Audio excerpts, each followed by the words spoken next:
Welcome to the Grow Farmer Forum on using cover crop mixes for weed suppression. I'm Emily Unglesby. I'm the Director of Outreach and Extension for the Grow Network. And we have a really great forum lined up for you. Some great farmers, Paul Davis from Eastern Virginia and Frank Rademacher from Central Illinois. And our moderator will be Dr. Mark VanGessel, University of Delaware weed specialist. But before I let them start talking to you, just a couple of housekeeping issues. This is a Zoom webinar, so you should be muted, but there are a couple different ways to interact with us throughout it. If you have problems with the webinar, questions about the functioning of the webinar, please use the chat function. And if you have questions for our panelists, use the Q&A function. And we are going to save most of the questions until the end of the webinar. But if something's super relevant, we might pop in with it. So we expect this to run about 90 minutes, and it is being recorded. And we're going to offer our CCA credits at the very end of the live webinar. So you'll have to stick around for the whole thing before you can grab those CEU credits. So finally, I hope everybody here is aware of the Grow Network, which stands for Getting Rid of Weeds.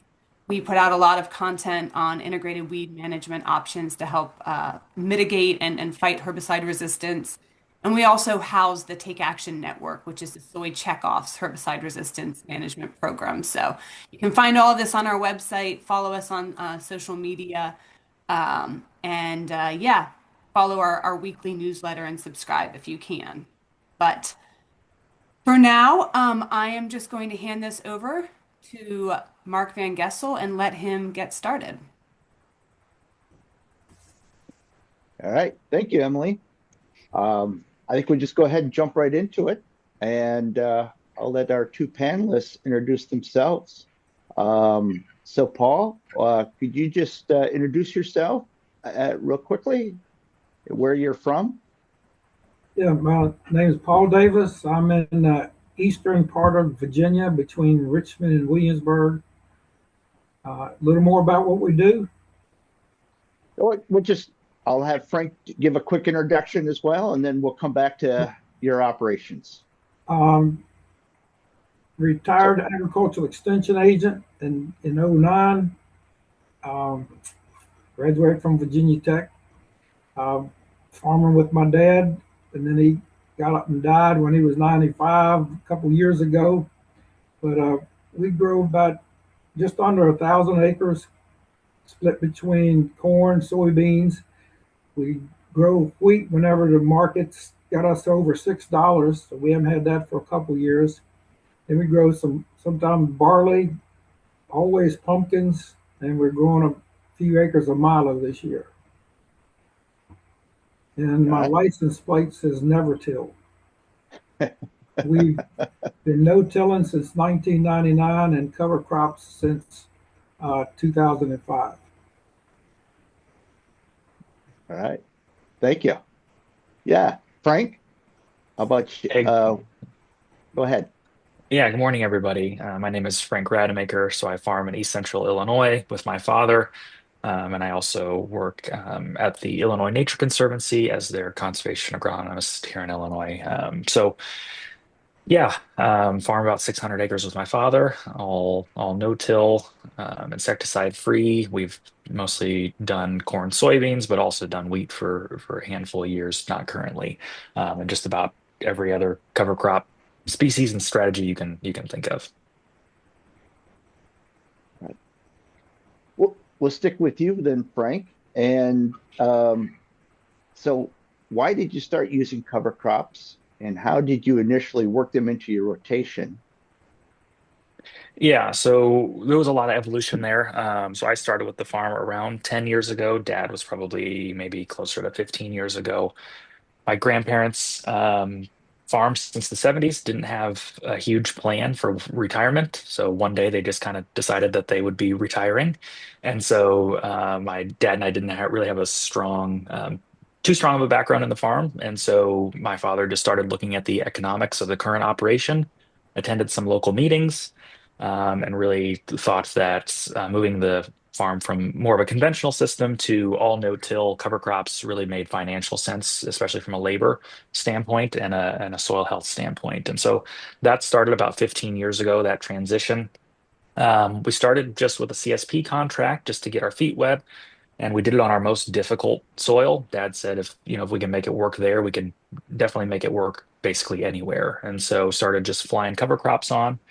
And then yeah, terminating early, and we thought we were doing awesome. But then of course a couple of years later we were doing crimping and wheat, high biomass, all that kind of fun stuff. So learned fast, and yeah, that's just how we started, was real basic. For And me, I'll move to you, Paul. Why did you start using cover crops, and how did you initially work them into your rotation? well, in 2005, I was agricultural extension agent, and the state came up with a cost share program for cover crops. And there wasn't 100 acres of cover crops in the whole area I was a county agent in.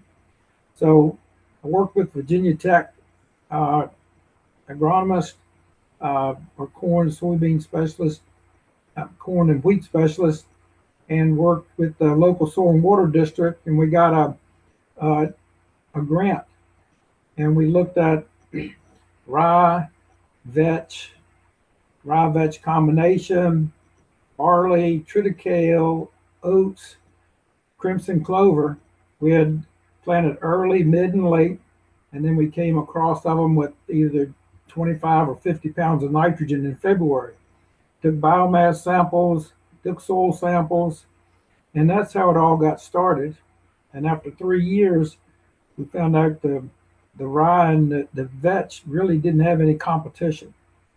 So then I started that into our farming operation. The first year I wanted to be like Frank, have some 5 and 6% organic matter. So I just grew all rye since it looked so good. Well, I planted into that was head high, and I starved my corn to death the next year. I said, well, I got to do something different. So I planted the combination. I still wasn't getting the nitrogen out of the vetch I wanted. So I do the rye and the vetch and some other combinations, but I'll terminate my rye. Matter of fact, it's on my calendar for tomorrow. I'm gonna terminate the rye with the grass killer and put a little bit of nitrogen on the vetch, and then let the vetch keep growing until it starts blooming, and I terminate that after I plant. So that's how it got started. The Virginia had a cost share program started in 2005. So, have you noticed some benefits in terms of weed control with your vetch? And if so, do you find certain mixes work better for weed suppression than others in your region of Virginia? Is that me? Yes. Mm-hmm. The vetch, once it gets to this time of year in Virginia, it wakes up from a long nap, and in the next month and a half or next month, it's going to go from 6 inches tall today to over 2 feet tall, and that really makes a heavy mat. And when you plant through it, it covers the ground completely. So I, I having the rye and the vetch together, but I don't want the rye to go that long, because once it gets a hollow stem, it takes a lot of bacteria eating nitrogen to break that hollow stem down. So the seed corn, the C/N ratio is too high. It's just too much carbon and nitrogen. So the vetch gives us the best weed control that we get for our corn. Beans, I don't get as good. I don't put as many pounds of grass seed in my rotation as Frank does. But I also don't let it go as long as the pictures he's going to show you of what he plants into. Okay. So I'll move to Frank then. The same question. Have you noticed benefits in terms of weed control with your cover crops? And if so, what do you find to be the most effective mixture for weed control? Yeah, I mean, I would say we I usually just tell people on these kinds of things, like just don't. I'll tell you what we did and just don't do those things because we definitely did a lot of stuff wrong. So when we got into cover crops heavy, that was also the basically the same year that we switched everything over to no-till and the same year that we switched all of our crops to non-GMO. So that, boy, that was a mistake on a lot of fronts because your weed populations really shift switching to no-till, at least initially. Um, so dealing with that and then, just different weed control options for the non-GMO. So the benefit was absolutely there. On our end, we've done everything from planting green into a cover crop that's just a few inches tall. Obviously, good winter annual weed control there, but maybe not as much lasting weed control. And so then on the other end of the spectrum, there was a lot of times when we were crimping in planting soybeans into a full rye stand, say 50 pounds of rye, planted relatively early with a drill, and had a pretty good stand. There were a lot of times where we were just doing like a one pass herbicide program, so no post spray there, and that was in non-GMO beans, and they were really clean. But also, kind of what we found is that especially as it relates to corn, like the line between enough biomass to fight weeds all season long, and the line between that and having no crop at all is a pretty fine line, and so it's pretty easy to have really good weed control, but also really good crop control, and so like that's always kind of what we were trying to balance. And as far as you had asked, what species, is that correct? What was the Yeah. second part? Yes. What? Yeah, I mean, for us, our big weed is water hemp. I don't know if you guys have that in Virginia. Do you have water hemp in Not Virginia? here. Not on our farm anyway. Oh man, that's a bear. There's nothing we can do to keep that stuff out. But rye is probably the best thing, right? And so the backbone of any cover crop mix for us that's going to involve any kind of weed control is going to have at least a grass backbone to it. Rye is the best for that, especially ahead of soybeans, but probably not the best option ahead of corn for a lot of reasons. And so that's kind of why we typically, if we do need a grass ahead of corn, we are typically opting for, and especially weed control is our goal. We are going to probably opt for like wheat or barley. We are trying to play around now with annual ryegrass again after several years of taking a break from that. Not sure what kind of weed control benefits that would bring with it. Probably other benefits. So you mentioned the cereals as being a backbone for weed control there, Frank. What seeding rates are you shooting for your cereals before corn and then before soybeans? Yeah, and let's see. So there is a bit of flexibility. We've done anything from, I mean, the research that I've seen, and I cannot remember where it comes out of. Maybe Rodale Institute has some really good information on a spectrum of planting dates versus seeding rates, especially for rye. I think they did some research on, and really you were pushing early dates it's hard to catch up with an early planting with a late planting, even heavier rates. So cereal rye, we never could see much of a difference between planting, say, 35 to 70 pounds. Really was just sensitive to how much nitrogen was left over was a big consideration there. And then when we got it planted ahead of corn, something like wheat or barley, for example, if I'm mixing both of those in the past, our plan would be, say, to mix those and then terminate that mix early, give it a couple of weeks for it to break down before planting the corn. In that kind of situation, I'm not looking for season-long weed control because, again, that's kind of where you get into hurting your corn, depending on your nitrogen program. In that scenario, I was doing 15 pounds of wheat and 15 pounds of barley. Kind of just a little bit of a safety, right? That barley is going to get up and growing a little bit faster than the wheat will, but the wheat probably has a little bit better winter hardiness for our region. So that's kind of why I was blending those. Again, And if you add those up, not a huge rate compared to what would be a full rate of those, just enough to get good cover and yeah, have a reasonable amount out there. So we've talked a little bit about cover crops for weed suppression. We've talked about a little bit of for nitrogen. I'll ask you, Paul, beyond nitrogen and weed suppression, do you have other goals that you're trying to achieve with using cover crops? And where how do you rank which goal you're really looking for with your cover crops? All right. Well, they do so many things. I guess providing erosion control, providing um, something growing all winter to scavenge any nutrients left from the previous corn crop or the bean crop, making nitrogen, especially this year for my corn crop. Um, we have tried putting the brassicas in there for root knot nematode control. Um, and also for the weed control aspect. But Frank reminded me that told you we used 3 different planting dates. The cereal rye planted 6 weeks later. Rye planted later gave you more biomass than wheat or barley or oats planted early. So that's why we've really stuck with the rye. It gives you a good root system.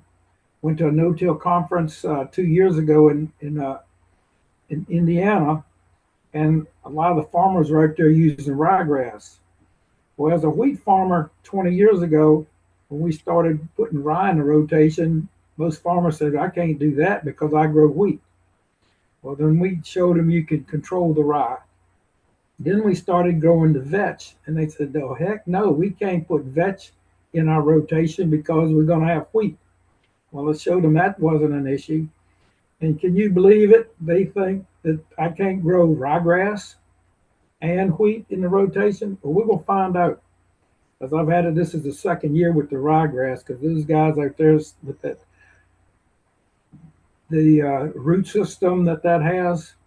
So my rotation of blend hasn't been the same any 2 years in the last 20 years. I'm always tweaking it to recognize some of the issues that we have, if it's nematodes or weeds or nitrogen or scavenging nutrients. So this past year, behind as I'm combining my corn, and you may want to show this, Emily, the combine that's got the cedar box on it. I'm spreading 25 pounds of cereal rye, 25 pounds of black oats, and 5 pounds of ryegrass. My goal is to have 2 million seeds per acre as I'm putting my cover crop in. Some of the local boys next door put one of these on their combine. This is goes on the back of the combine. Another picture will show it. This holds 1,000 pounds of cover crop seed. That's what it looks like in the back of the combine. You still got room to get around and check your oil and take your filters out. And it's easy to load, at least with this seed tender. That's where it's located. And in about 10 minutes, I can stop, have it filled up, and ready to go again. And it works good. And the last picture will show is the seed tubes are metered out, the seed. As it comes down, it gets the spinners and it spreads it. I've got an 8-row corn header, so it's 20 feet. It spreads it easily 20 feet. And then when I go to beans, I've got a 30-foot draper header, and I don't see any gaps in there either. So this is when I'm harvesting early. I use this, and it seems to work really good. If it rains in the next 3 to 4 weeks, if it doesn't rain in 2 months, it doesn't matter if I drilled it, turbo chopped it in, or use this. It can all be a failure. But normally, I later in the year, if it gets to November, I'll start drilling it. I've never had a complete crop failure with drilling. I have had it having it flown on certain fields, and it doesn't rain for 6 weeks, and there's nothing. So that's where we are with the cover crops, why we're using them. And the one thing with the brassicas, if it's rapeseed or turnips, canola, uh, we have a hard time killing them. They got to die of old age most of the time. And when I'm side dressing my corn, I've got drop nozzles. Picture drop nozzles hitting little trees. All they do is just bounce up in the air as you're side dressing corn, and that's not good. So I'm eliminating them because I think that the ryegrass and the vetch are giving me my deep tillage that they said that was also going to help do.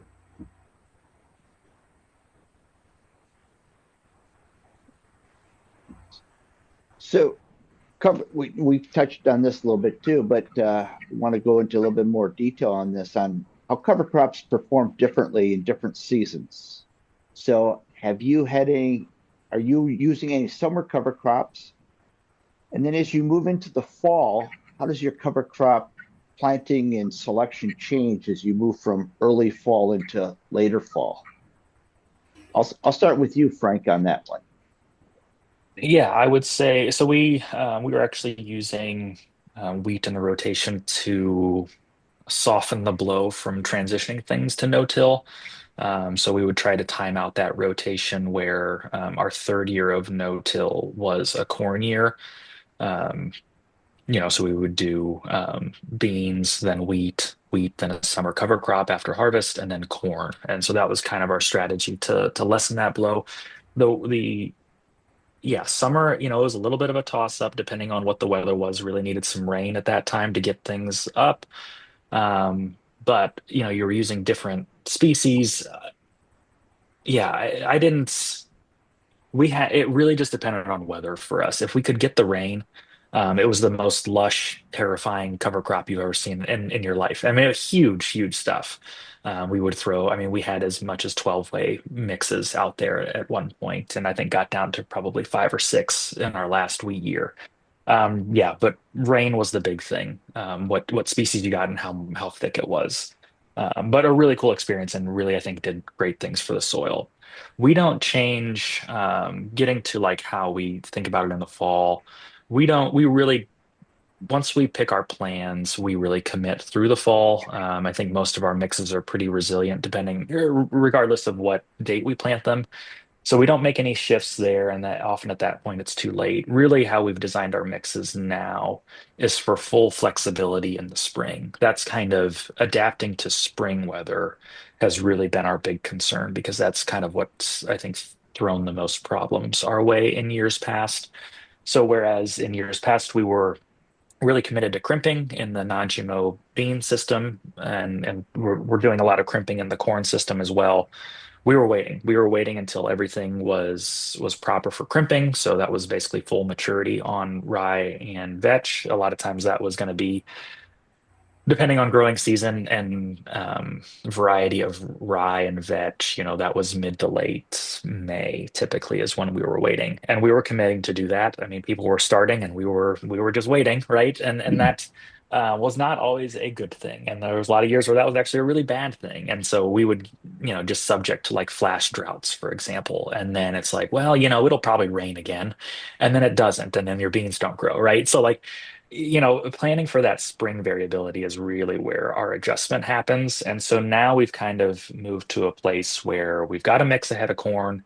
We will terminate that early. So 1.5 to 2 weeks before planting is our goal there to let it break down. And that can be usually pretty flexible, right? We don't mind letting that grow a little bit if we get into a wetter or a colder stretch. for soybeans, and I think this is kind of the beauty of the soybean cover crop system that that people don't always recognize is just how flexible that is. So we're, with rye and a really simple maybe brassica mix, maybe a little bit of legumes in case it goes a little bit longer. Really, soybeans are so forgiving that we can plant into that. I tell people whether it's 6 inches tall or 6 feet tall, and we're set up to do that with the planter, right? Because we do have a crimper on the planter, and there has been years that you get into a cold and wet pattern, and you're starting in on May 15th with everybody else, except you're rye. You've had something out there growing and fighting weeds, and they're trying to kill 3 foot tall mare's tail, and you just need to lay down some rye. And so, really flexible is what we're going for with that. Yeah, and it's funny because I'll have first time cover croppers that their first year, it's one of those fluke years where the first that they're in it, they're planting into standing rye that's 6 feet tall. And a lot of times they have good results from that. They're happy with it, and then they just never do it again. It's like, guys, you did the hardest thing your first year. Like you can, it's not going to be that way every year. And so that's what's fun. Like it is flexible, and that's really what we try to design around is that weather variability. Paul, how about you? You have anything flexible, that you alter by the seasons for your cover crops? Yes. I told you what we kind of put out with the combine spreader um, when we're harvesting corn. But while we're harvesting beans, most of it's being later. So we're putting 25 pounds this year. Last year we had 25 pounds of cereal rye, 25 pounds of uh, woolly pod vetch, uh, and 5 pounds of rye grass. Now, we tried just growing rye alone, and that didn't work because it starved our crop to death. Then we went with just straight vetch, and it did great. But you got 3 or 4 months in the winter, it looks like there's nothing out there but soybean stubble, and we're not getting any of the nitrogen or any scavenging from that crop. So that's why we started putting the grasses, especially rye, in there. They give you something green on the field for erosion control, scavenging nutrients. But like I say, starting tomorrow, I'm gonna go out and start killing my rye and ryegrass where we're gonna plant corn.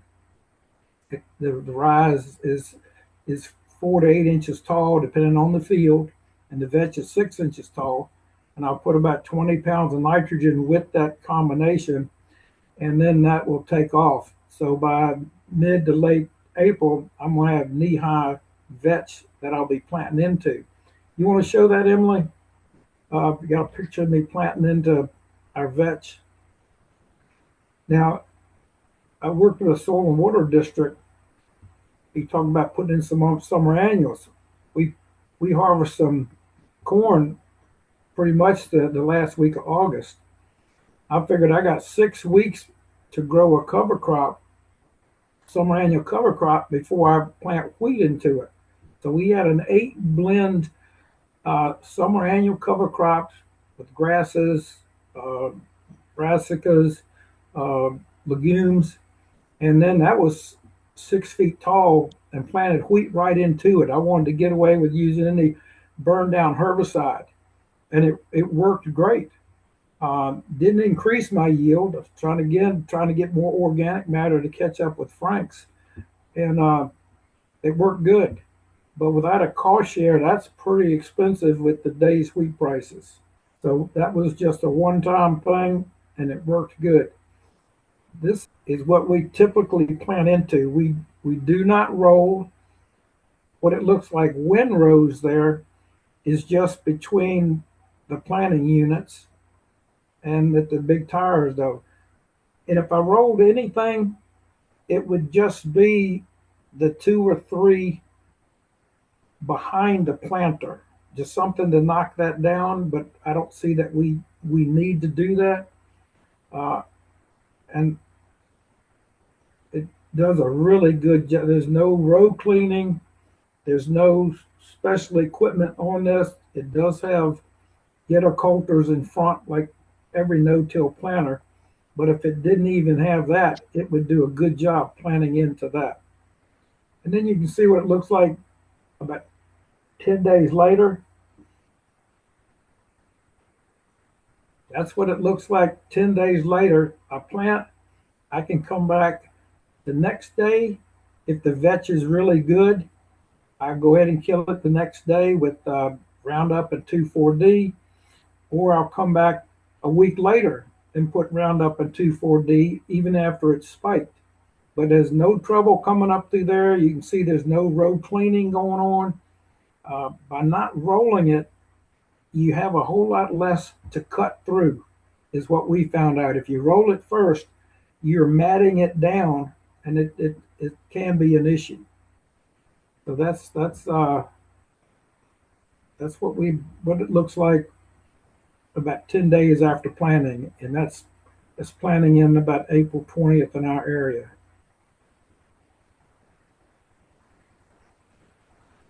Okay.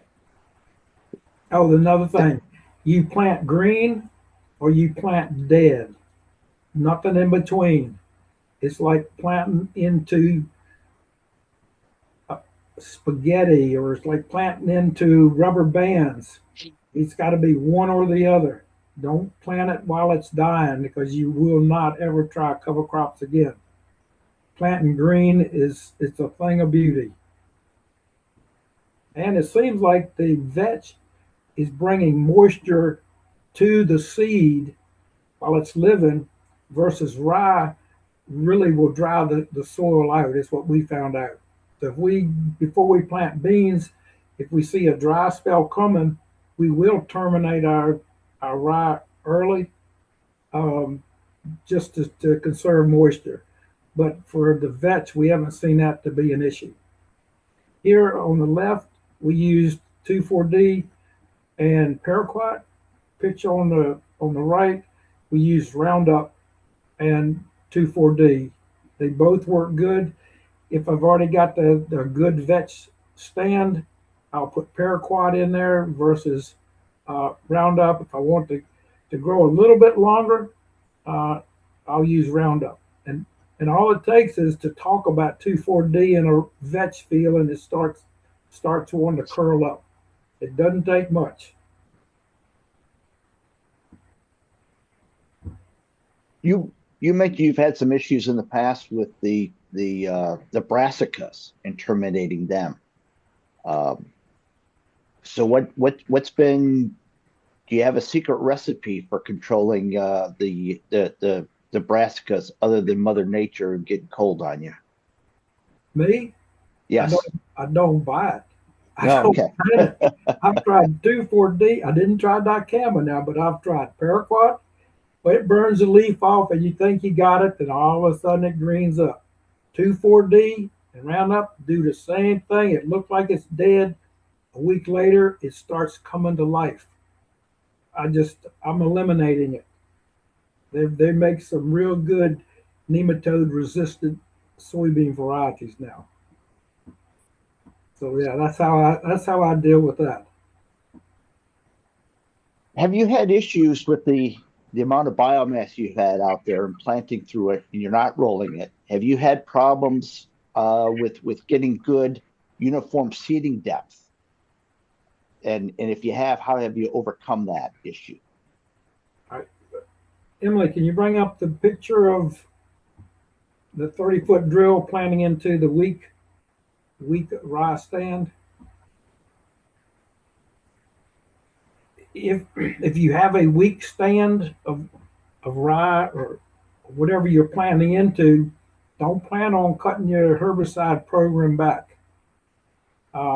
You will not be happy. And I've got a video of what you better go with your standard program. And this is it. This is a late planting rye, and that's a lake in my field. So it was a little wet that year. But this is a stand. You can't see it real good. You can look there now. If you can see that while you're planting, don't cut your herbicide program back. Now we go to one of the others where I'm using a cripper roller or the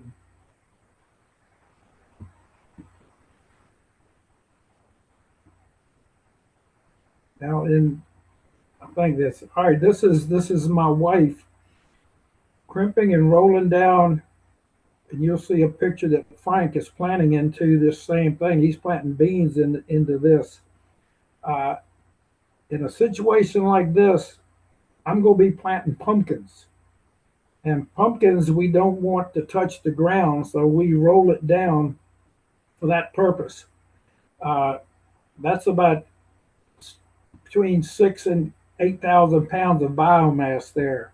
If you're planting into something like that, you definitely can reduce your herbicide program. Uh, you're gonna have to. They say if you roll it at the right time, you don't have to use a burn down. Well, even that rolled down flat like that, in about 4 days, the rye wants to stand back up. So you gotta put that to sleep with some Roundup or Paraquat. And we have vetch in that blend. Is another one? All right, this is another situation where you're planting, and all of a sudden you go from a real heavy stand of vetch to a real light stand of vetch. Uh, in those fields, you're going to have some issues. And if you try to do a one herbicide practice for everything, it's not going to work. So you have to know what you planted into. And for us, a lot of that is soil variability. Our heavier soils will have a lot of vetch. On the sandy soils, we don't have as much. So it's hard to adjust your herbicide program based on that.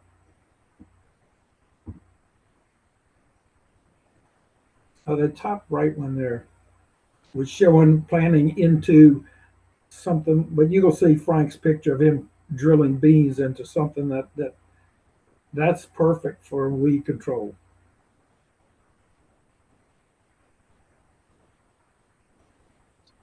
So Frank, moving to your area and your experiences, uh, can you describe some of the termination methods you've used and how they might have changed as you've changed your species mixes?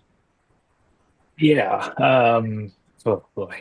I would say I would actually, yeah, I mean, that's kind of nice. I would echo basically everything that Paul said. Like that a lot of that remains true where we are. I think the one thing that we do a little bit different, and I think we talked about this even before the webinar started a little bit, is just that the timing of Paul not wanting to let that rye get quite as far along as we do. So again, it's probably Rodale Institute or someone has really good data. There's probably a few universities that have this as well on crimping timing and the percent kill that you get there. So we were waiting until full pollination.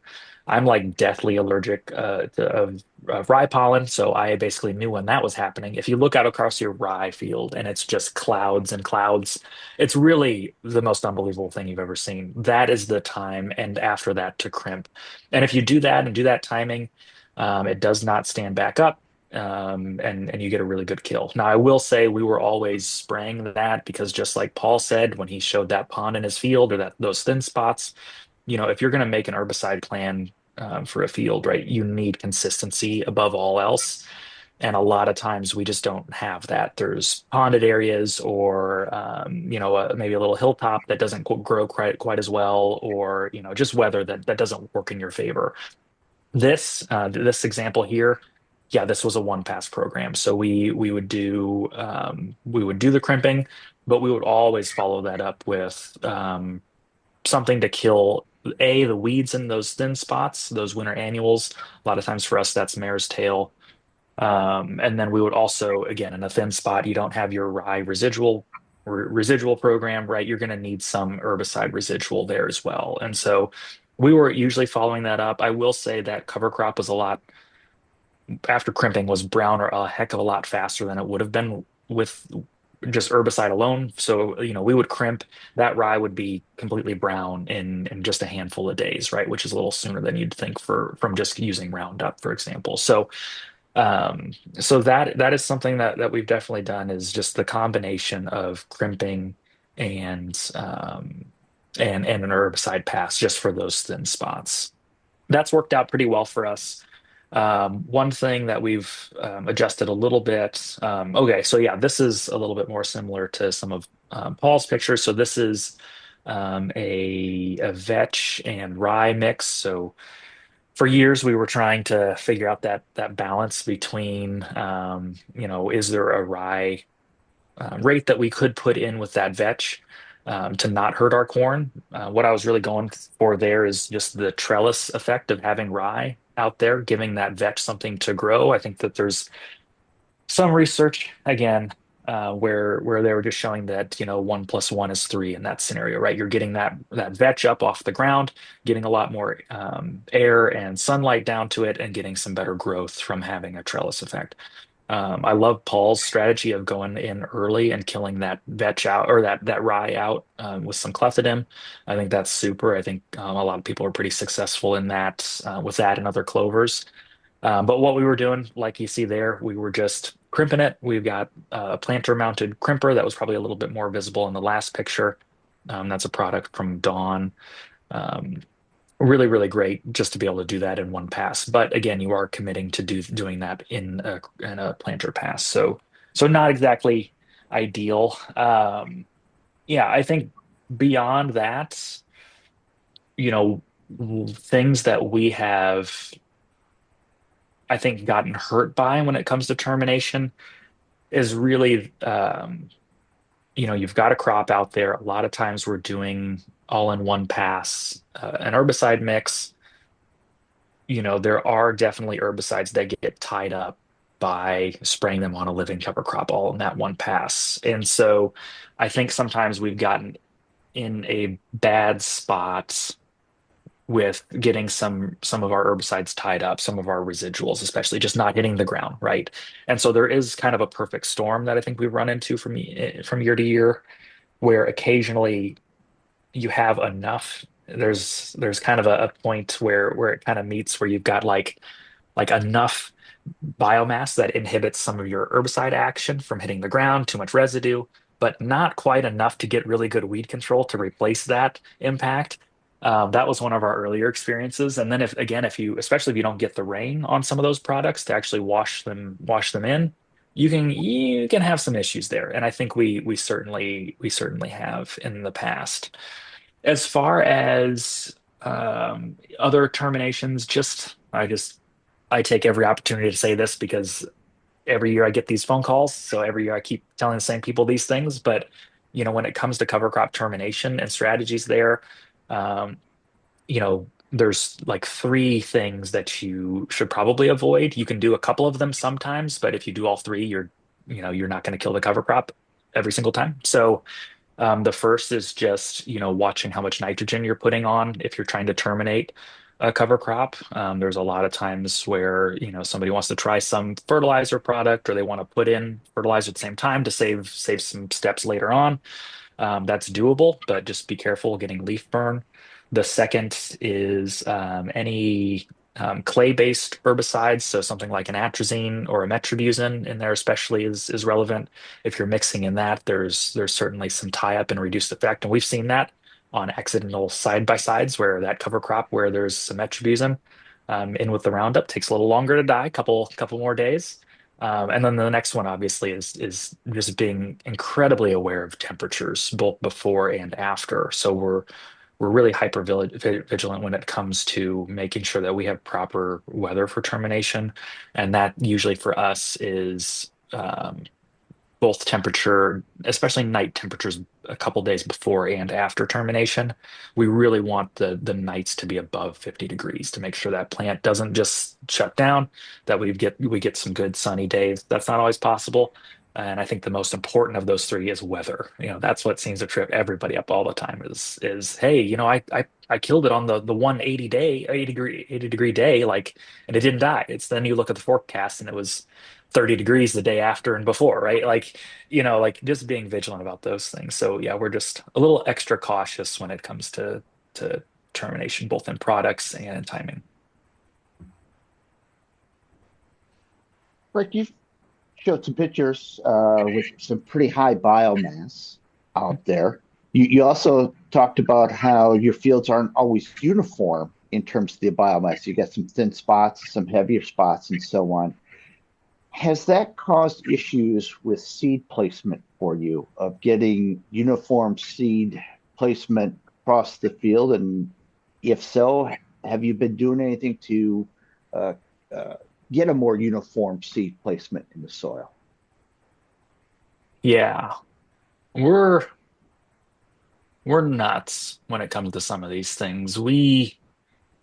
Oh gosh, yeah. I mean, I don't think we've had any issues. The first thing I tell people all the time is like, we've got a really, really nice no-till planter. We've spent a lot of time and a lot of money getting a nice no-till planter, right? Because, especially when you move to all no-till, like that is your main piece of equipment, right? You're doing all that seed bed preparation, right? I mean, all of that is make you need to make sure it's just so less flexible than people who are going into a conventionally tilled field, right? So I tell everybody that, seed bed preparation is kind of an ongoing concern, right? It's not just a spring thing, it's not just a fall thing. It's everything that you're doing is seedbed preparation. And so for us, that really starts at harvest of the previous crop. So we really want to make sure that we are spreading residue evenly. Some of this even ties into like your fertilizer program and like a variable rate fertilizer and nitrogen, right? Are you getting more consistent yield or higher yields in one part where you got more residue to spread evenly? All of those things are really things we be careful of. I even like things, again, real weird, but we do things like trying to cut corn as high as possible, right? I want the stalk standing because we get better dry out in the spring when there's less stalk residue on the ground. And it's just less that we have to spread, right? So that's something that we would do. Yeah, again, we've got a 35-foot draper. We can't spread 35 feet consistently. We take 30 feet. We look insane going through the field with 5 extra feet. That's not harvesting anything, but if that gets us better, more consistent crops, that's what we do. I haven't noticed that as much. We've got a planter that's got hydraulic downforce, right? So it's does a really good job of pressing that material down and getting to where it wants to be. And then of course the crimper that we have does have it's not a row cleaner, but it is a little bit more of just a spreading function, which gets that cover crop when it is big and when that would be a concern towards the middle of the row and away from those gauge wheels. And then lastly, on top of that, we are using narrower gauge wheels. So all things just designed to make sure that we are as consistent as possible, but we still do see issues from time to time, right? You can't control all of that. How about you, Paul? Have you made modifications with your planter or overall cover crop practice to get a more uniform, or have you had to in order to get a more uniform seeding depth for your crops? A couple of things. We've the latest planter we got, 8-row corn planter. We do have the Delta Force air bags for down pressure, and you watching those hoppers, they don't jump at all. So I'm real happy that it's getting. Every you set it to 2 inches, the seeds go be at 2 inches. But the other two planters we have, um, they still have spring down pressure. But the thing is, planting into that vetch, the soil is so mellow. The planter doesn't know if it's going from a sandy soil to a loamier soil, because you reach down under that, it feels about the same. Um, it's not the same when we're planting beans though, because with the rye, this field is not quite as mellow. Um, Did you show that NDVI reader I use to kind of give me an idea of how much nitrogen I'm going to have when I am going to plant my crop? Um, it was a kind of left over from one of the research plots I have, but it gives you a reading of your chlorophyll in your leaf. And as you walk across your field, you just hold this button down and it gives you a reading. Anything in the 7 to 8s is it's a thick mat of heavy, it's what you're looking for to plant your corn into. And that's going to be giving me 80 to 100 pounds of nitrogen. And under that, it is really mellow.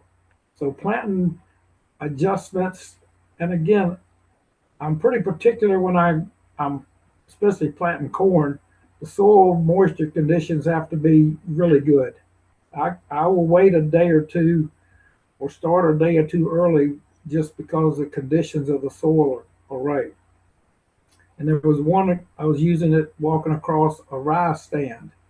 Can you find that one, Emily? And you can see the difference. I think I sent it. But no additions to the planters. If you've got any planter working and you set the planting depth right and you don't drive too fast, you can make it work. So don't spend. All right, here's NDVI readings going across. It looks like a pretty heavy stand of rye, but it's still in the 3s and 4s. It just doesn't have the night. It ain't gonna make you any. It's gonna starve your next crop to death, and that's not so bad if you're planting beans, because that residue is gonna be there all year. You don't want it there. Let's go to the corn between the rows. If you've got that, Emily, and you saw what I plant into, especially you're harvesting your bean crop that was planted into wheat stubble. So you got all the wheat stubble there. You still have all the bean stubble, but this is in early August. That's almost bare soil. All the residue is gone. All that vetch is gone, taken up by the plant. There's a little bit of straw left from the previous wheat crop. But other than that, there's nothing but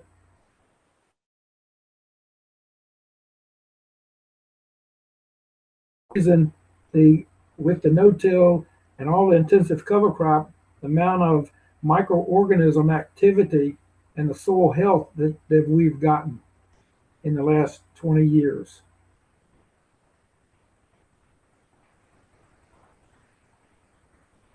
That's all I got. All right.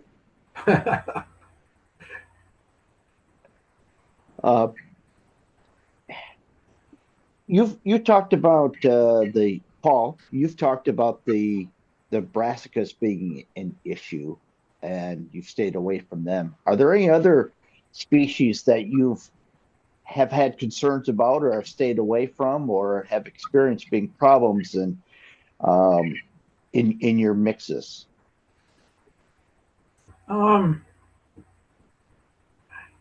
I'd stayed away from ryegrass for almost 20 years, and now I'm every acre I have has ryegrass planted into it now. So I think it's is a solution to every problem, and hopefully that's not going to be a problem. Uh, like with the cereal rye and the ryegrass that I'm terminating ahead of corn, I'm putting a cleft of them on them tomorrow. Then when I plant my corn, I'll just put out a pint and a half of Roundup and a pint of 2,4-D, and that's all I'm planning on putting out. If I have to come back, I can come back with the atrazine or Calesto, a lot of different things I can come back if I need to. That's really where I've cut my herbicide program back the most, is in my corn rotation with the heavy vetch stand. Another thing before I forget, the first few years I was worried about the bridging effect from the cover crop into, or especially the vetch into my corn. So I was putting an insecticide out with my burn down. Well, there's a doctor out in Oregon named uh, Elaine Ingram, I think it is. Well, she gave a talk where you don't need to do, if you've got the right bacteria and fungi in the soil, you don't need lime, fertilizer, herbicides, fungicides, nothing. You just plant your crop and leave it alone. And all of you out there thinking that girl is losing something. She's not quite all right. It wasn't a month later, my wife and I were walking after bean harvest and looking across the field. I said, do you see what I see? She said, what are you talking about? It looked like the whole field had been frosted. You couldn't put a dime down without touching a spider web. I said, rung a bell. I said, that woman might have something. That was 12 years ago. I haven't used an insecticide since. On corn, beans, wheat, pumpkins, anything. There's so many spiders, dragonflies, ladybugs, and then with my pumpkins, I don't have beehives. We have so many native bees. It's something to that. So my hat's off to the doctor. But I forgot what I was talking about now. We were talking. Oh, the brassicas. That's really the only one that I didn't. I didn't like what it was doing for me. I didn't see any difference in my nematode numbers. Um, I'm in a crop rotation. I don't follow the same crop any 2 years. I think it's something to have a legume in your crop, in your field, one or two crops of legumes per year really helps. And then the same with to get the organic matter up, having your cereals in there. One thing we knew when we were taking biosamples of the vetch, we were getting somewhere around 200, 250 pounds of nitrogen in that biomass. But half of that's going to be available to this crop, a half to some other time. We just found out we're running more than just nitrogen. We're getting almost equal amounts of potash being brought up to the surface. So we are cutting our potash back in half and probably going to cut it back more than that in the future. That vetch is just scavenging, going down there 3 feet, bringing all that back up. With all that residue going back into the soil, the only thing we're taking off the field is in the grain. And this is from the ears on that. Our spacing isn't quite that far apart in our row, okay? But this is the nitrogen that we're getting and only putting out a total of about 60 pounds of commercial fertilizer. The rest of it's coming from our legume, our woolly pod or hairy vetch. It's amazing.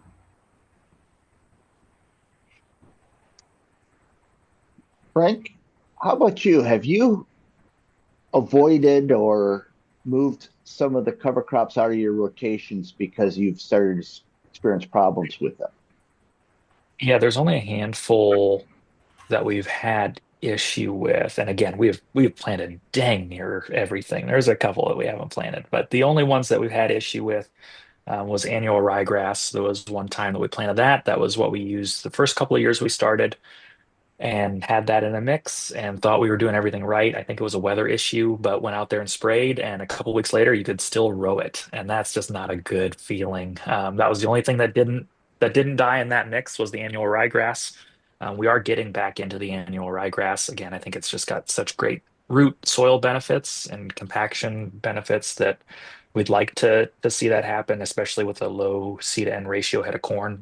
I think it's got a lot of benefits. We just need to figure out really how to make sure we're killing it consistently. But I think Paul has a really great plan there. Again, being cognizant of the weather, but basically Roundup alone or with maybe some 2,4-D. And I think that's where there's some really good Southern Illinois research from Mike Plummer that's what you want to use is Roundup or Roundup and 2,4-D. You start throwing other things in there and you can have some issues. So we are getting back into that. When we were planting wheat, before we would plant our summer cover crop mix, we would actually frost seed a little bit of red clover. If there was any thin spots in the wheat, that would grow and do well. You'd have something, a nice legume that was established and had some growth time on it before the next year's corn crop.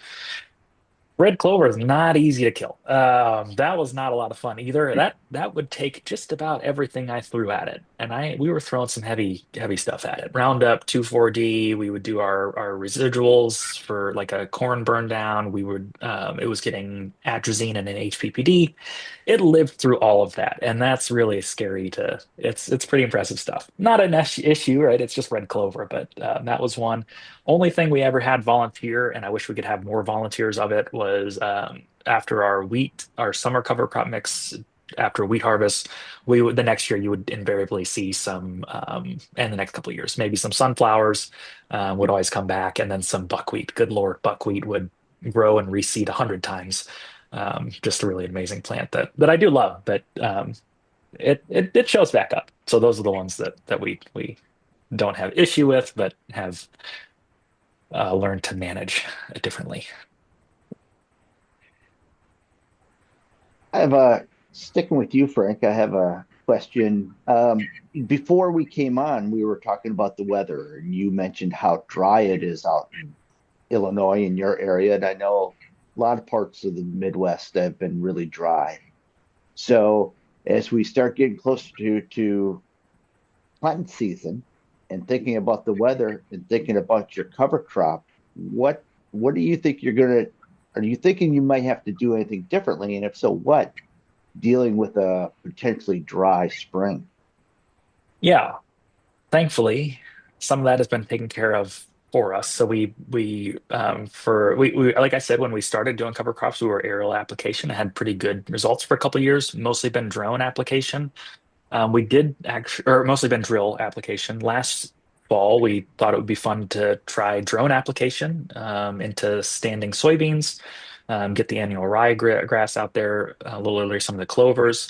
That amounted to nothing. So that cover crop will not be managed in any different way because there is no cover crop, which is, I guess, in a year where somehow you have a dry fall and a dry spring. I guess that's maybe ideal. I think we're 16, 17 inches behind normal. The tile guys are basically saying that they're going down 6 feet and it's dry. So that's fun. As far as rye goes, we did drill that, and so obviously that grew just perfectly because rye doesn't need anything to germinate somehow or grow. So rye is doing well. What we're looking at is when will the weather be appropriate for us to plant beans? We'll plant beans green into that, and then they are traded beans. So depending on the weather, we do have a little bit of flexibility on when we would kill them, but we're basically aiming to kill everything as soon as possible because we've definitely run into issues in the past where just things not enough rain there to not enough moisture to germinate things in a big cover crop. So yeah. Thank you. Um, well, we had for the audience, we had a few scripted questions and we've worked through them. And so we're going to open this up now for question and answer. See if we've gotten anything in the chat. If you have any, please add them to the chat and we'll work through those questions. So what do we have there, Michael? Great. Well, there's some good questions already in there. So yeah, like Mark said, keep adding them in if you have some, and we'll work through them until we run out of time, or run out of questions. But the, there's a couple questions that are somewhat related. One is, do either of you have problems with slugs in the spring, particularly when planting later, as in planting green? That's kind of related to another question of, have you seen any negative impacts with cover crops on plant diseases or insects? Yeah, I can touch on some of that for us. So just starting with the slugs, and yeah, this really gets into what Paul was saying. There's a lot of great entomology research on one of the main predators of slugs is actually beetles. Slugs, the issue is because they're not insects, that insecticides don't work on them, but it does build up in their tissues. And so basically what they become is toxic to insects. And so we've got such a huge beneficial population of all kinds of predators in the soil because we haven't used insecticides now on anything going on 6 or 7 years now, maybe. That no, that doesn't mean I never see a slug. Sometimes I do, but especially when we've been planting in high biomass areas, they seem to like really like to hang out underneath the cover crop. We've never had any feeding issues that I've seen in those years. As far as diseases, what we do put on seed a lot of times is so we'll get our corn seed untreated. We are going to put a fungicide on there just to make sure we don't have issues with seedling root diseases planting when we were planting green, and now that we are not, I think our risk is lower. But still do that just to be safe. I think that's your biggest risk.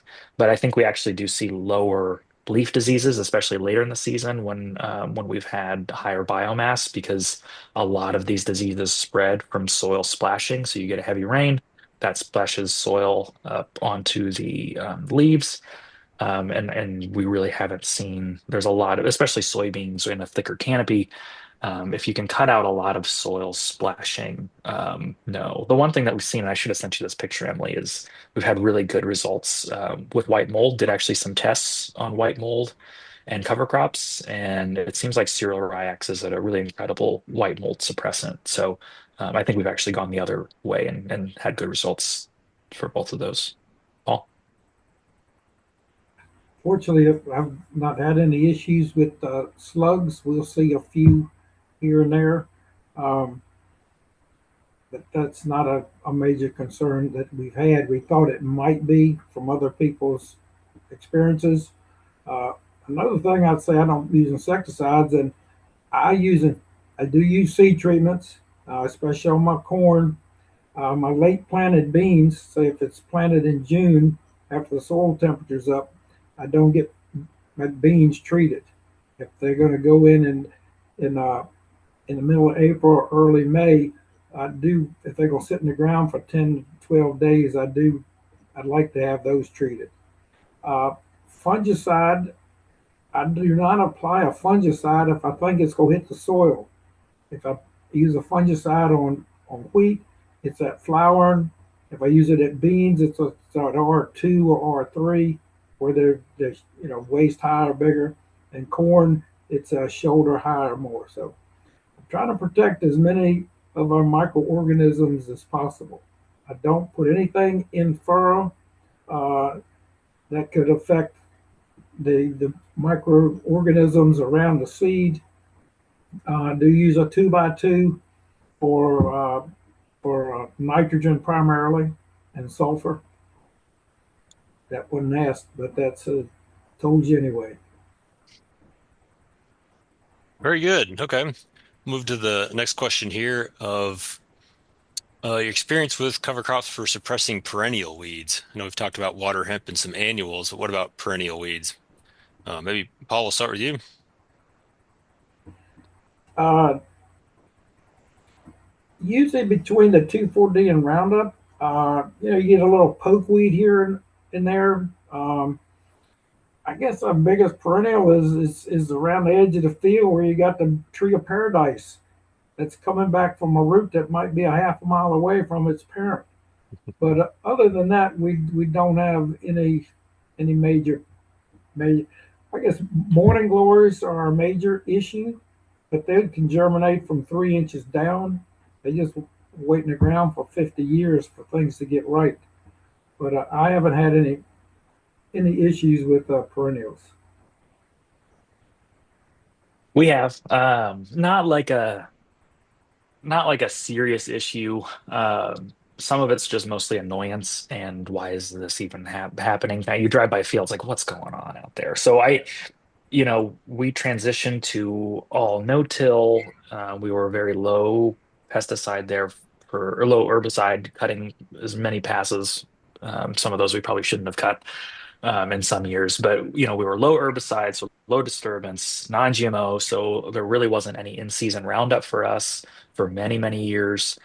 And so we definitely did shift the weed population pretty significantly. I had a local ag retailer out several years ago on just looking at fields, and took 2 steps in the field. He's like, "Holy cow, Frank, you got all the weeds from the '90s," and which is fun because we've got the hemp dog vane, we've got the milkweed, we've definitely got some shrubs.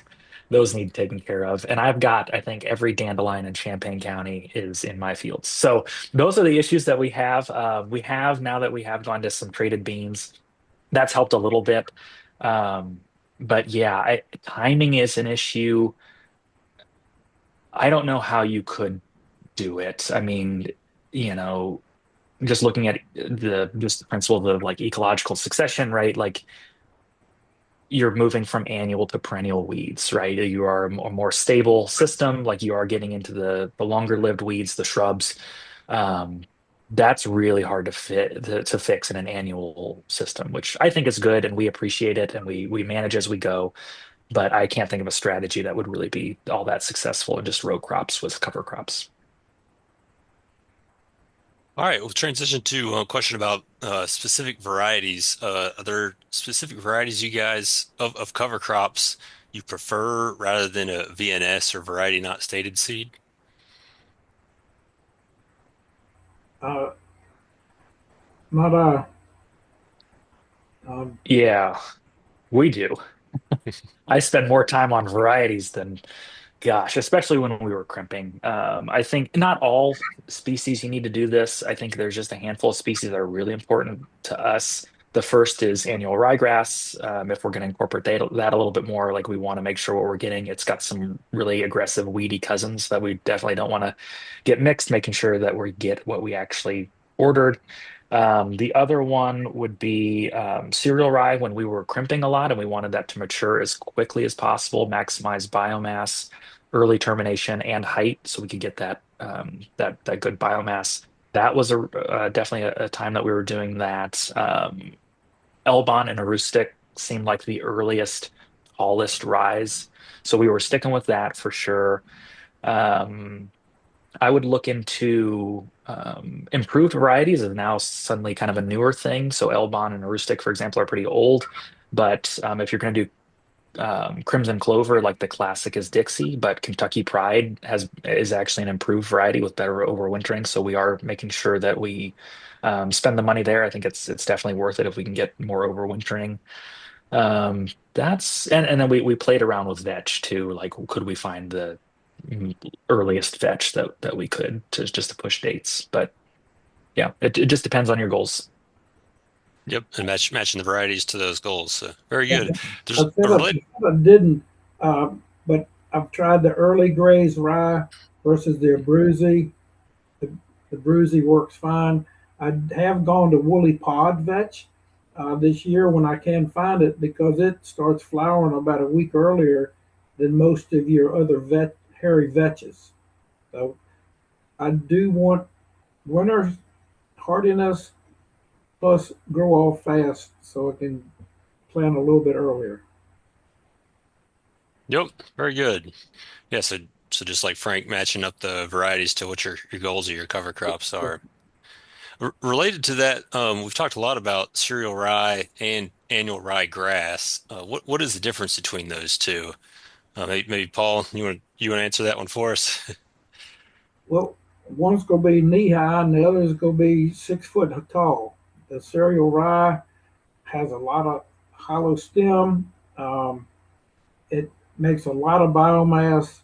The root system is not as fibrous as the rye grass. Uh, the ryegrass seems to do better on, it seems like some wetter nature areas where it looks like it's what I've read about it and what it looks like now. It's every time I take a step, I'm on stepping on ryegrass. Uh, it gives you more like a carpet out there where the cereal rye, it's more spotty because I'm putting out 1 million seed of the ryegrass per acre, and I'm only putting out about 400,000 seed of the cereal rye, even at 25 pounds. Um, I don't know yet. I'm still learning on ryegrass, but it looks good. Frank, anything you want to add to that? I just think of, in terms of weed growth or weed suppression, your cellular rye is that's really what it's good for. It's going to grow big, it's going to grow fast, it's going to take up a ton of nitrogen. Annual ryegrass is kind of its opposite. It's really known for its below ground growth. It's much lower carbon to nitrogen ratio. So it's typically like what we think of as a little bit friendlier ahead of corn, and rye is a little bit better suited against in front of beans.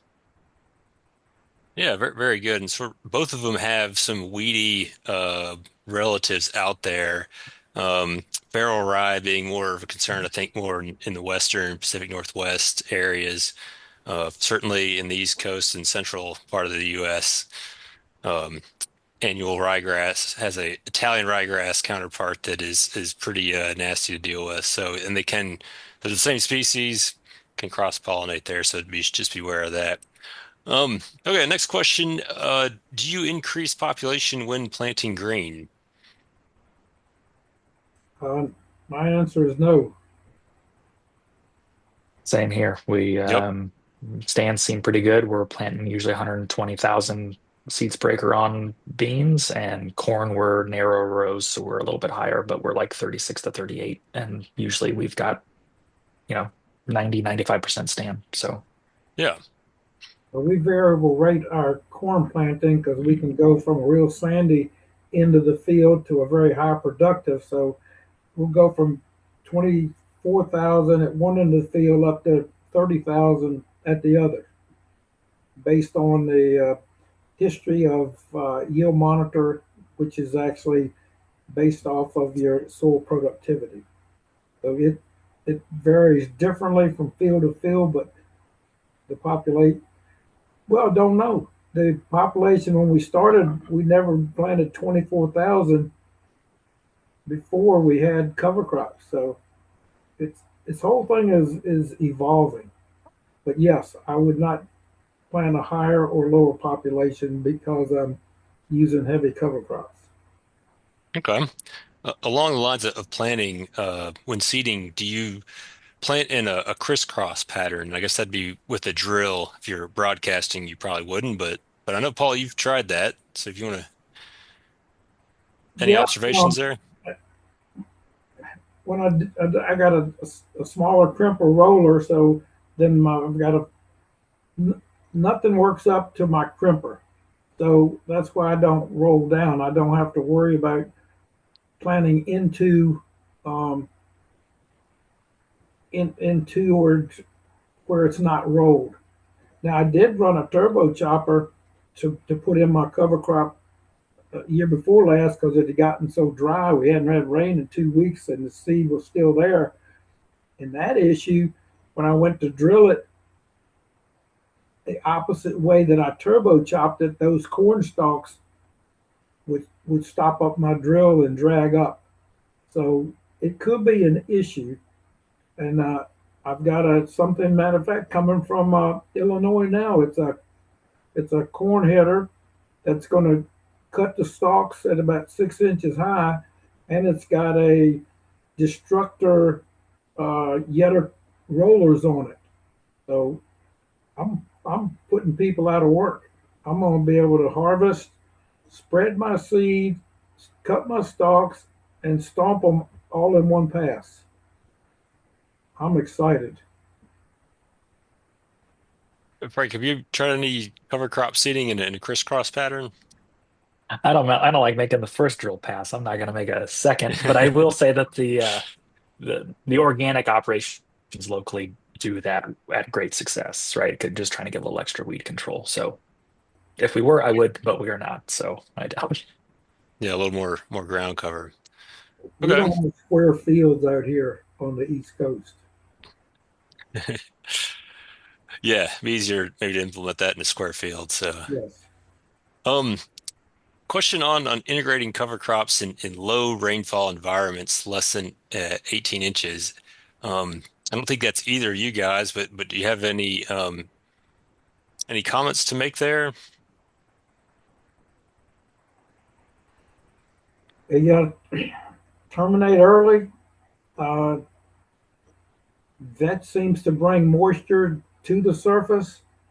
Uh, you just may not have to be able to wait to plant green if the weather forecast is looking like you're not going to. I don't know. I don't have that issue on an annual basis. Yeah, same here. Okay. Maybe it's a good time to plug our Grow website. If you go to the weed management toolbox under cover crops and cover crop management, there's actually question 11 is how do I manage cover crops in moisture limited regions? And I'll put a link to that in the chat because it's definitely, I think, a different animal out there than maybe what we've been talking today, especially the planting green stuff. So, okay. Question on the pumpkin program for Paul.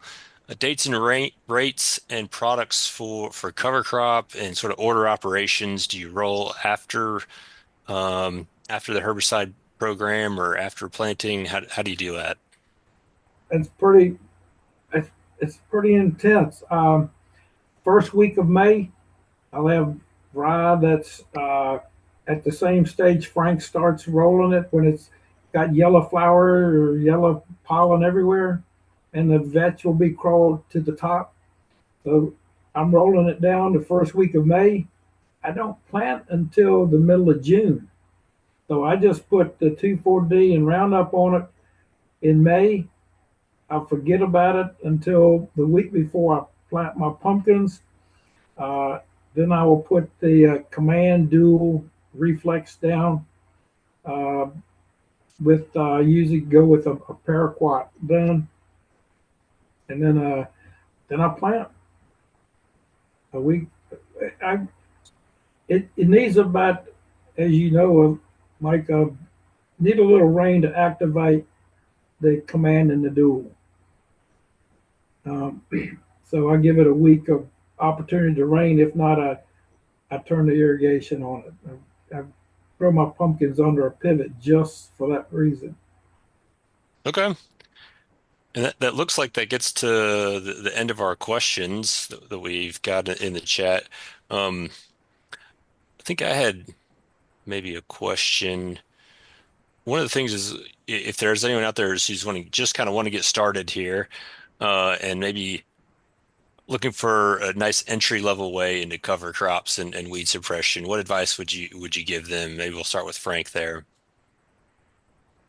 Yeah, I would get cover crops ahead of soybeans figured out. That's pretty safe. So it doesn't even have to be a mix, just whatever the local NRCS recommendations are for cereal rye rates, just try that, get that figured out. Corn is a lot harder. Then you have to start thinking about your nitrogen, if you are kind of switch to no-till, that kind of thing. But yeah, definitely just start with cereal rye and soybeans. Great. I'd be the opposite. I'd start with corn if I was going to cut my rates back. Make sure you get your rye and vetch together. You kill your rye, let your vetch grow until it starts blooming, gets knee high, and then plant it. And all this doesn't happen overnight. It takes 5 or 6 years before you really start seeing the benefits of the no-till with the cover crops and all working together. God didn't make earth in one day, so don't expect miracles in one day. Very good. Well, I think that concludes everything.